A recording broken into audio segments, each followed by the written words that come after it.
Dear students, let us start the next topic, the rules for drawing ray diagram.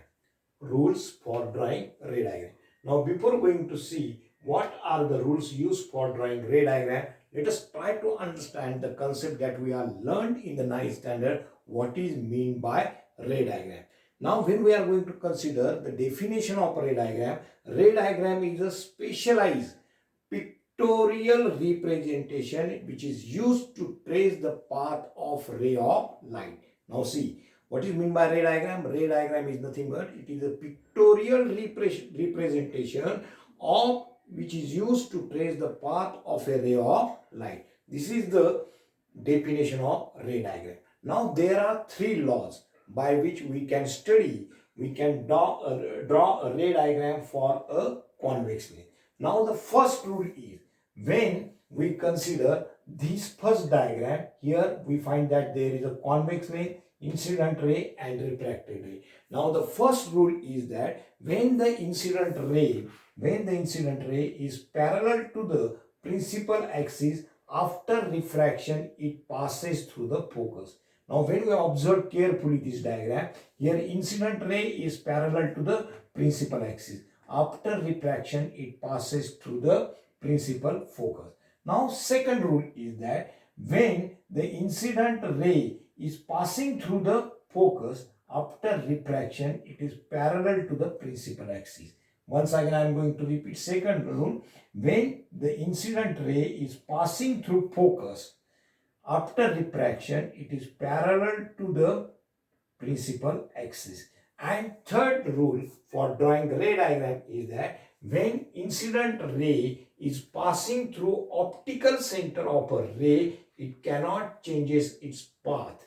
It cannot changes its path. It means that when the incident ray is passes through the optical center of the lens, it passes without changing its path. Now here we observe that the incident ray passes through the optical center O, right? After refraction, it cannot change its path. These are the three rules for drawing the ray diagram. Now, with the help of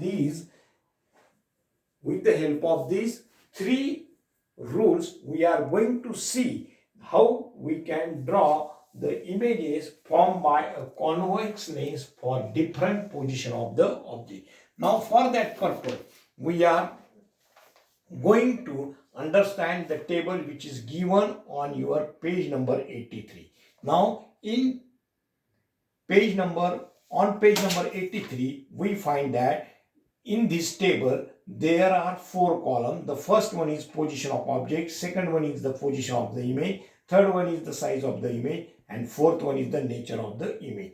Now there may be question for you in the coming exam that in that question you are given position of the object and you have to write the position of the image, size of the image or nature of the image, or you have to draw a ray diagram. When the position of the object is given, you have to find the position of the image, you have to find the size of the image, and you have to find out the nature of the image.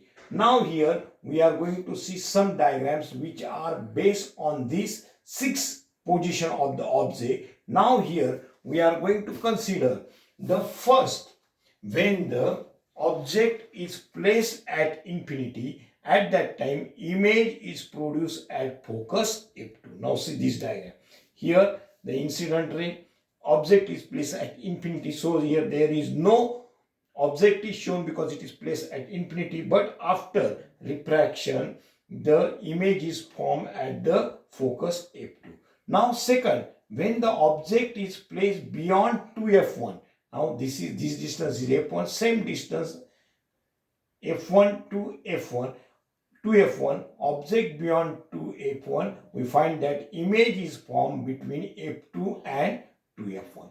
Image is formed between f2 and 2f1. Similarly, when we consider the object is placed at 2f1, image is formed at 2f2, which is of the same size, it is real and inverted. The fourth one is the object is placed between f1 and 2f1, image is formed beyond 2f2, which is enlarged, real and inverted. Now in this figure we can easily observe that object and its image. object is placed between F1 and 2F1, its image is formed beyond 2F2, which is real and inverted.